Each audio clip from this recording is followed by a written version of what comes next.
What happens when a country gets hit for 13 nights in a row and still refuses to back down? And what does it mean when the target list stops being ships and missiles and starts being the brain of the entire military?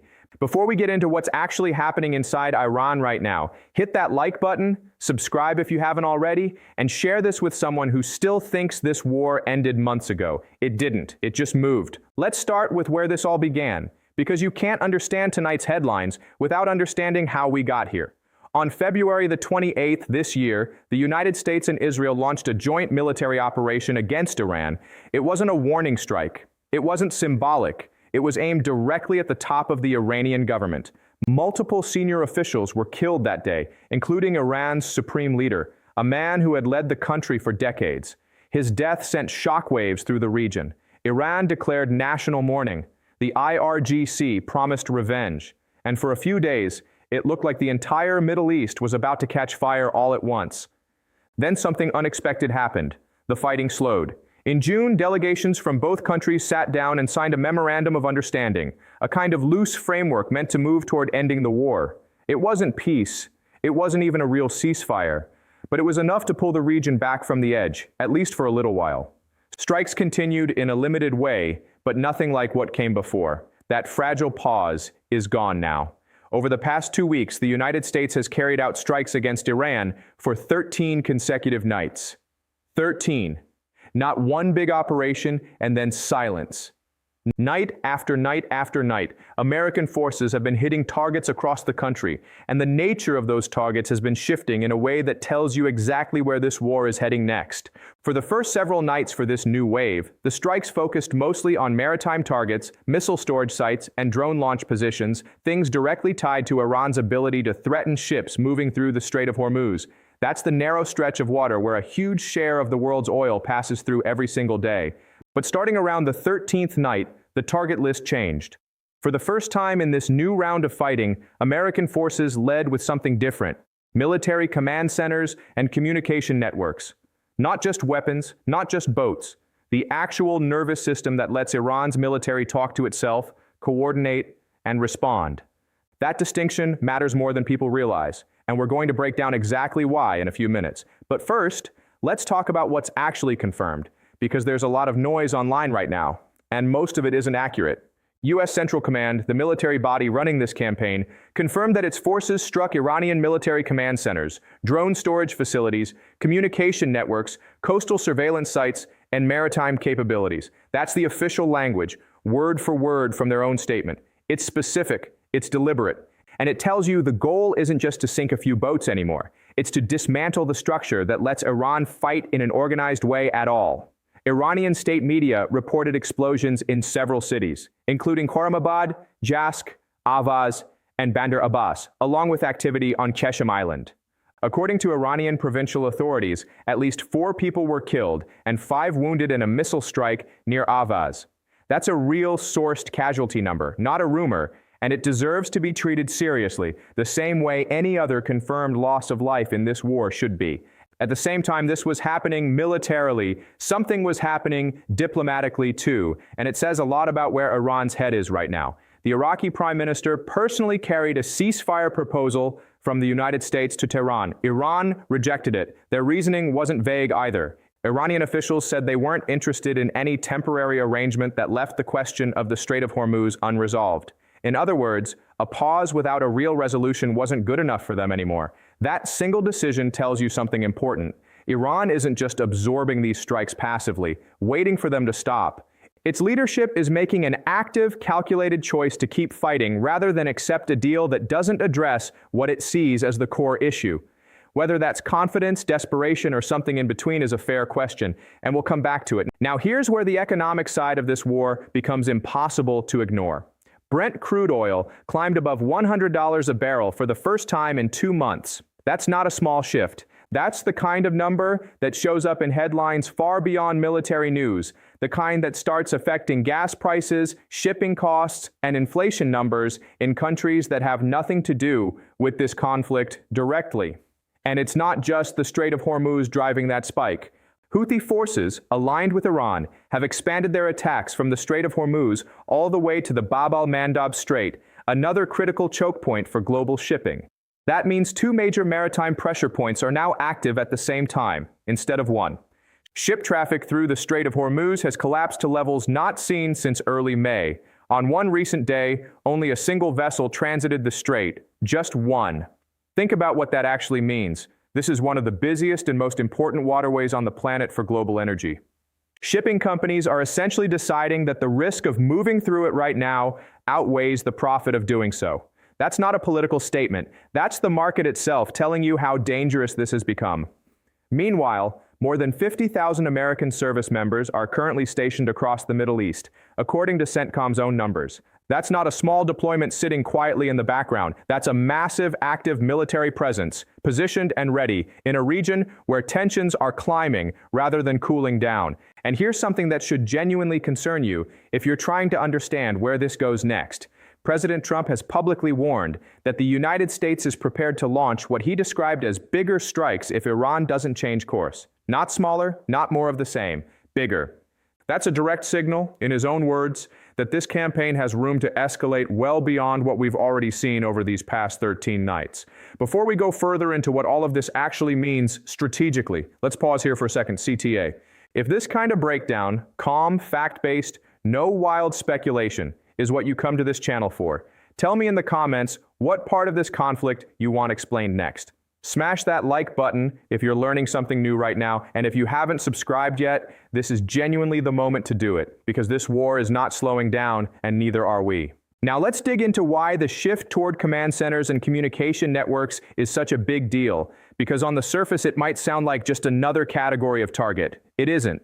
Think about what a functioning military command structure actually does. It takes information coming in from radar, from surveillance, from field units, and turns it into decisions. It connects political leadership at the top to the people actually pulling triggers and firing missiles on the ground. It lets an organization respond in a coordinated, deliberate way instead of every unit acting on its own instinct. When you damage that structure specifically, rather than just destroying individual weapons, you're not just reducing what a country can do.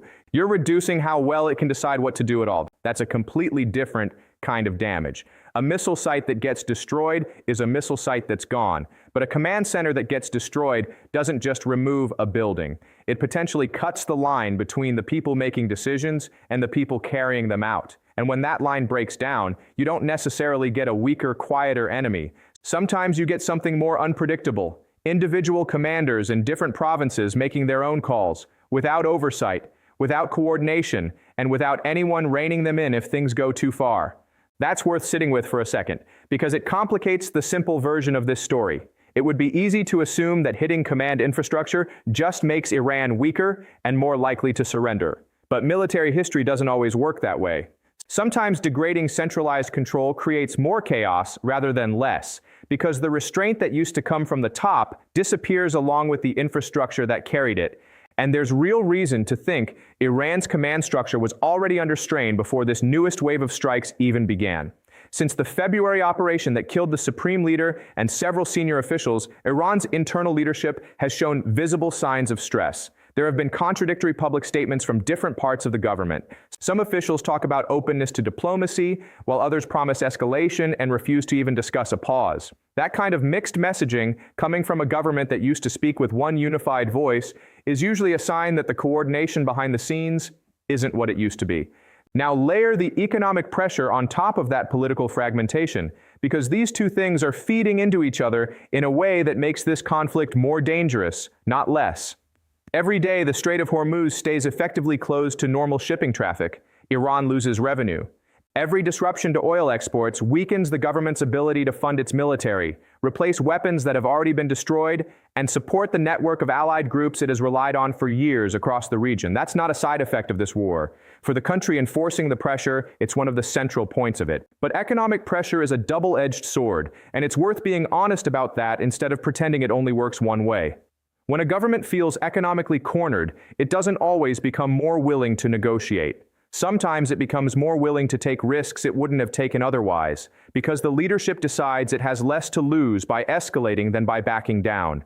Iran's rejection of that ceasefire proposal, brought directly to them through Iraqi mediation, is a real data point here. They didn't reject it because they misunderstood the offer. They rejected it because, from their perspective, Backing off without resolving the Strait of Hormuz issue would mean accepting a worse position permanently. Let's also talk honestly about the human cost, because it's easy to get lost in strategy and forget that real people are living through this every single night. Families in cities across Iran are being woken up by explosions on a nightly basis now. Some of those nights end without casualties. Some, like the strike near Avaz, end with confirmed deaths. Multiply that across 13 consecutive nights across multiple cities, and you start to understand the scale of what ordinary people in Iran are actually experiencing right now, regardless of what side of this conflict you think is right. And it's not one-sided in terms of risk either. American service members are in the region in massive numbers, more than 50,000 of them, and this war has already produced American casualties earlier in this campaign. Every additional night of strikes carries risk on both sides, not just for the country being struck, but for the forces carrying out the strikes as well. So where does this actually go from here? Nobody can answer that with certainty, and anyone who tells you they know exactly what happens next is guessing, just like the rest of us. But we can look at the pattern that's already in motion and take it seriously. The shift toward command centers and communication infrastructure suggests a campaign that isn't just trying to punish Iran for individual attacks on shipping. It looks more like an effort to systematically reduce Iran's ability to fight in an organized, coordinated way over the long term. Trump's public warning about bigger strikes ahead suggests the current pace isn't necessarily the ceiling. And Iran's rejection of a ceasefire proposal, paired with continued attacks and expanding Houthi activity in a second major strait, suggests a government that, for now, has chosen escalation over accommodation. At the same time, the economic damage is becoming harder to ignore for everyone involved, not just Iran. Oil above $100 a barrel affects markets far beyond the Middle East. Shipping companies avoiding one of the world's most important waterways creates ripple effects in global trade that take time to show up, but they do show up eventually in prices people pay at the pump and the cost of goods on shelves everywhere. This is the point in the story where we need one more moment together, because there's a lot more happening around this conflict than headlines are covering, and I want to make sure you don't miss it. If you've made it this far, you clearly care about understanding this properly instead of just scrolling past another war headline. So do 3 things right now. Like this video so more people see an honest breakdown instead of another rushed hot take. Subscribe so you don't miss the next update, because this situation is changing literally night by night. And share this with one person who keeps asking you what's actually going on in the Middle East right now, because chances are they haven't heard any of this yet. Let's close by zooming out, because it's easy to get lost in the details of any single night of strikes and lose sight of the bigger picture.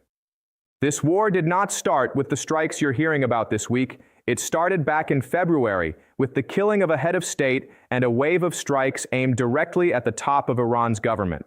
It paused briefly through a diplomatic framework signed in June that gave the region a moment to breathe.